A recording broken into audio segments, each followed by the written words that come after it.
네, 꽉 닫힌 블라인드 뒤에서 시장은 조용히 움직이고 있습니다. 겉으론 보이지 않지만 그 안에는 내일의 흐름이 숨어 있죠. 살짝 블라인드를 열면 감춰졌던 힌트들이 하나씩 나타납니다. 조용히 들여다보면 보이는 것들, 블라인드 속 내일장, 이제 그 숨겨진 이야기 시작합니다. 블라인드 뷰 오늘 함께할 분들 소개하겠습니다. FNC 김호주 대표, 미르경제연구소 정태근 이사 나왔습니다. 어서 오세요. 네, 반갑습니다. 안녕하십니까. 네, 반갑습니다.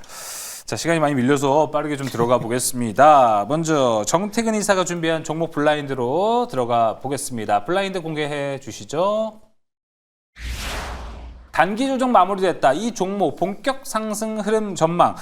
이제 조정을 좀 거치고 상승의 준비를 하고 있는 종목인가 봅니다. 어떤 섹터에 있습니까? 지주사를 가장한 IT? 지주사를 가장한 IT. 뭐 좋은 건 다 갖고 가는구나. 좀 생각이 들 것 같습니다. 지주사를 가장한 IT. 이거 어떻게 보시는지 궁금합니다. 뭐 지주사만 볼까요? 지금 현재 흐름에서 어떨지? 지주사 좀 올라가는 흐름이 오늘 좀 나왔어요. 네, 오늘 좀 나왔는데 앞서서 이제 뭐 지주사를 가장한 IT 하니까 뭐 저는 살짝 생각나는 게 있기는 한데 아무래도 이제 IT 쪽이라고 하면은 사실 지금 가장 뭐 우리 주도주 말고 좀 볼 수 있는 게 AI 쪽 그쪽으로 좀 해가지고서는 좀 괜찮은 네. 흐름을 가지고 가는 종목이 아닐까 이렇게 좀 조심스럽게 예상 한번 해보겠습니다. 알겠습니다. 지주사를 가장한 IT, 결국은 IT다. 네. 이렇게 보시면 될 것 같습니다. 어떤 종목일지 지금 바로 공개해 보겠습니다. 블라인드 오픈. 두산. 두산 지주사로 준비를 해왔네요. 지주사인데 내용은 IT가 더 많아가지고요. 그래가지고 지주사가 IT 좀 고민을 했어요. 둘 다 될 것 같아요, 근데 또. 예, 이 얘기 들어볼까요? 네. 오늘 이제 두산이 7.8% 상승으로 마감이 됐는데 아마 이유는 알고 계실 겁니다. 두산이 이제 엔비디아 해가지고 이제 아마존 쪽으로도 CCL을 공급한다는 그런 얘기가 나오게 되면서 상승이 나왔는데 아마 앞으로는 더 많아지지 않을까라고 생각이 들어요. 일단 파나소닉과 품질 문제가 있는 구글 같은 경우도 현재 품질 인증을 진행하고 있고 조금 희망회를 돌려보자면은 아마 메타도 좀 공급하지 않을까 생각을 하고 있는데 이유를 좀 말씀드리면 지금 이제 아마존 같은 빅테크들이 엔비디아 의존도를 좀 낮추기 위해서 자체 칩을 계속 개발을 하고 있고 개발 속도를 계속해서 빨리 진행하고 있는 상황입니다. 그리고 메타 같은 경우도 이제 2026년도부터 본격적으로 가세할 예정이고요. 그 엔비디아가 제시한 이 플랫폼의 어떤 높은 비용 구조의 어떤 불만 때문에 자체적 개발 현재 진행하고 있는 상황들인데 그렇게 본다라면은 이제 앞으로 에이직향 어떤 고객사 매출 다변화가 좀 기대가 되는 부분들이 있기 때문에 오늘 아마 7% 상승이 나온 게 아닌가라고 좀 볼 수가 있을 것 같습니다. 그리고 이전 같은 경우도 엔비디아 공급 이슈로 해가지고 상당히 큰 상승이 좀 진행이 됐었거든요. 그래서 그런 부분 한번 참고를 해보시고요. 그래서 이런 거 플러스 해가지고 이제 엔비디아 쪽 안정적인 공급 플러스 에이직 쪽 이제 매출 다변화 이런 부분들이 좀 예상이 되게 되면서 2분기에서 3분기 어떤 실적도 좀 기대가 되는 부분들이 있기 때문에 한번 참고를 해보시면 좋을 것 같습니다. 그래서 현재 주가는 61만 8천 원 정도 현재 형성이 되는 상황들인데 아마 오늘을 기점에서 좀 단기 조정을 마무리하고 상승 전환되지 않을까라는 그런 차트적인 부분도 좀 말씀드릴 수 있을 것 같고요. 그리고 마지막으로 가격 전략을 좀 말씀드리면은 매수가는 61만 5천 원 정도 좀 3천 정도만 욕심 한번 내보도록 하겠습니다. 그리고 목표가는 80만 원. 손절가는 50만 5천 원 제시해 보도록 하겠습니다. 네, 목표가 80만 원, 손절가 56만 5천 원. 단기 조정 마무리 두산. 이제 본격 상승 흐름이 전망됩니다. CCL로 현재 많은 인기, 많은 또 관심을 받고 있습니다. 자, 이어서 김호주 대표가 준비한 종목 블라인드로 넘어가 보겠습니다. 블라인드 공개해 주시죠. 볼까요? 핵심 이슈 소외주 이 종목 중장기 상승 기대라고 했습니다. 핵심 이슈. 자, 어느 섹터에 있습니까? 일단 뭐 지정학적인 리스크의 피난처로 볼 수가 있고 또 이제 관세에 대해서 이제 안전지대로 좀 볼 수가 있는데 콘텐츠 쪽에서 콘텐츠 준비를 했습니다. 그렇죠. 뭐 지금 여러 가지로 좀 피해갈 수 있는 쪽은 콘텐츠에 많은 것 같습니다. 이사님은 지금 콘텐츠 주는 좀 어떻게 보십니까? 일단 최근에 캐대언이라는 게 상당히 좀 인기이기 때문에 그렇죠. 네, 그렇죠. 그런 부분을 감안해 보게 되면 엔터 쪽과 연결시키는 어떤 컨텐츠가 가져오지 않았을까라는 그런 생각이 좀 드네요. 맞아요. 캐대언 하고 있는데 이게 지금 얼마만큼 또 콘텐츠와 엔터 종목들을 올릴 수 있는지도 많은 분들 좀 궁금해할 것 같습니다. 일단 김호주 대표는 그 부분을 아주 긍정적으로 바라본다라는 건데요. 어떤 종목일지 지금 바로 공개해 보겠습니다. 블라인드 오픈. 스튜디오 미르. 여기는 미르경제연구소인데 스튜디오 미르입니다. 미르 얘기 들어볼까요? 네. 사실 이 스튜디오 미르 같은 이제 엔터나 콘텐츠 쪽은 좀 이제 올해 초부터 계속해서 이제 뭐 한한령의 해제에 대한 수혜라든지 막 이런 부분들에서 이제 관심이 굉장히 좀 많았었는데 이번에 어쨌든 이제 관세 때문에 이제 무역 장벽도 좀 높아지는 흐름이고 또 이제 거기에 대해서 차별적인 수혜를 받을 수 있는 쪽이 바로 이 엔터 콘텐츠 쪽이 아닌가 이렇게 생각을 하고 있습니다.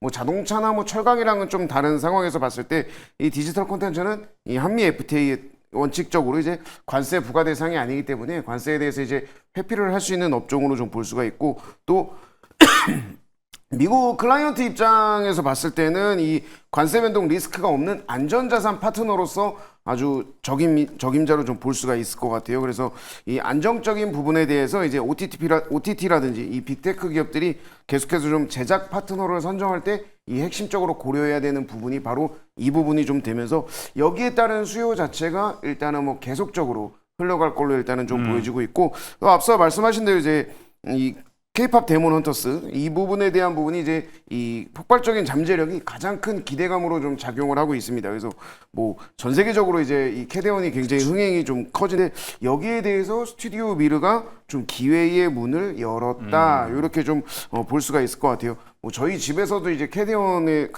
저도 이제 한 몇 번을 보고 또 이제 노래도 많이 이제 들은 그런 상황인데 이런 단순한 기대감을 넘어서 이제는 이 대규모 신규 프로젝트에 대한 수주가 실적으로 바로 직결이 되지 않을까 이렇게 좀 보고 있어요. 그래서 아까 이제 앞서서 이제 말씀해 주셨던 게 이제 중장기적으로 이제 좀 본다라고 얘기를 했었는데 맞아요. 사실 이 종목은 차트를 보면서 제가 또 한번 설명을 좀 드릴게요. 사실 이 종목은 이제 올해 초부터 계속해서 이제 관세에 대한 부분 그리고 또 이제 뭐 한한령에 대한 부분 이런 부분들 때문에 거의 급등을 많이 노렸었던 종목으로 볼 수가 있어요. 차트상에서도 봤을 때도 올해에만 바로 계속해서 좀 장대 양봉이 좀 나오는 흐름이 나왔는데 지금 현재 시장의 상황으로 봤을 때는 단기적인 이슈보다는 중장기적으로 좀 가지고 가는 그런 흐름을 보는 게 굉장히 실적에 대한 부분도 수혜를 많이 받을 수 있다 이렇게 좀 보고 있기 때문에 스튜디오 미러 같은 경우에는 급등에 대한 부분도 있지만 사실 좀 중장기적으로 봤을 때는 꾸준한 상승 흐름을 가지고 갈 수 있는 그런 종목이다 이렇게 좀 말씀을 드리면서 가격 전략은 뭐 내일 이제 장이 시작하면은 현재가 부근에서 일단 매수하시면 괜찮을 것 같고요. 목표가는 일단 첫 번째로 5,000원, 그 다음에 손절가는 3,700원으로 일단 1차 목표가 5,000원 이렇게 좀 말씀을 드리도록 하겠습니다. 네, 자 스튜디오 미르 이야기를 함께 들어봤습니다. 자 이제 또 많은 분들이 궁금해하시는 전략 블라인드 넘어가 보겠습니다. 시장 흐름이 조금 좋아지나 봐요. 그러다 보니까 비관적으로 봤던 사람들은 다시 한번 이제 어떤 물살을 타야 되나 좀 궁금해하실 것 같은데 전략 블라인드 통해 함께 확인해 보시면 좋을 것 같습니다. 정태근 이사가 준비했습니다. 전략 블라인드 공개해 주시죠.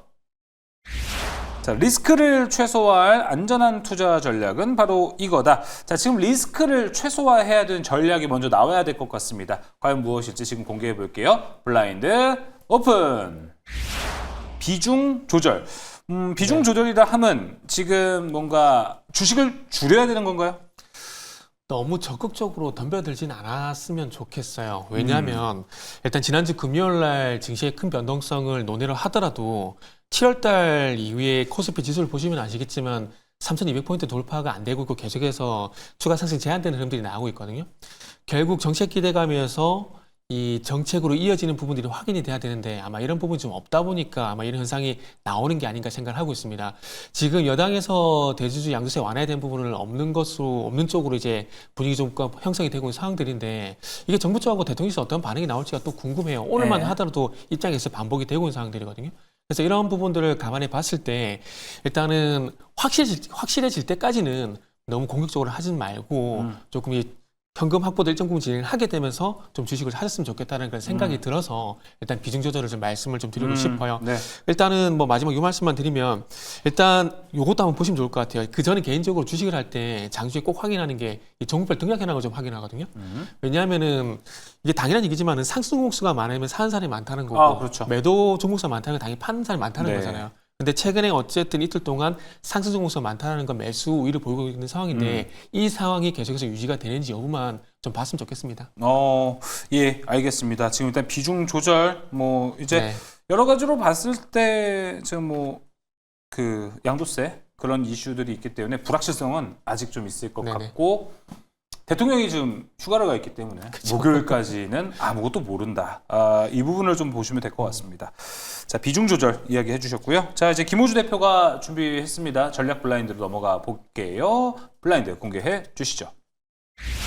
자, 지금 시장에서 유효한 투자 전략 바로 이거다. 자, 과연 무엇일까요? 블라인드 오픈. 정책 방향성, 혹시 우리가 앞서 이야기한 데의 연장선상인가요? 연장으로 좀 보시면 될 것 같아요. 일단은 우리나라 시장 자체가 지금 정책에 대한 이 변수가 계속해서 좀 방향성이 여기 갔다 저기 갔다 이런 식으로 이제 그렇죠. 바뀌는 흐름을 좀 보여주고 있는데 사실 이제 코스피 5,000포인트까지 올리겠다라는 이 정부의 이 정반대되는 정책들 뭐 양도세라든지 그리고 또 법인세 인상 그리고 또 뭐 노란봉투법 이런 정책들이 지금 현재 시장을 좀 끌어내리는 그런 요소가 많은 정책이다라고 좀 볼 수가 있겠죠. 여기에 따라서 사실 투자자들의 투심도 굉장히 좀 민감하게 반응하는 그런 모습이 많이 지금 보여지고 있는 상황인데 이런 시장에서 이제 앞서 말씀하셨다시피 이제 단기적인 이슈에 휩쓸리기보다는 이 정책 변화에 대한 방향성 이거와 그리고 이 수급의 연속성을 우리가 좀 집중적으로 좀 지켜봐야 되지 않을까 이렇게 좀 생각을 하고 있어요.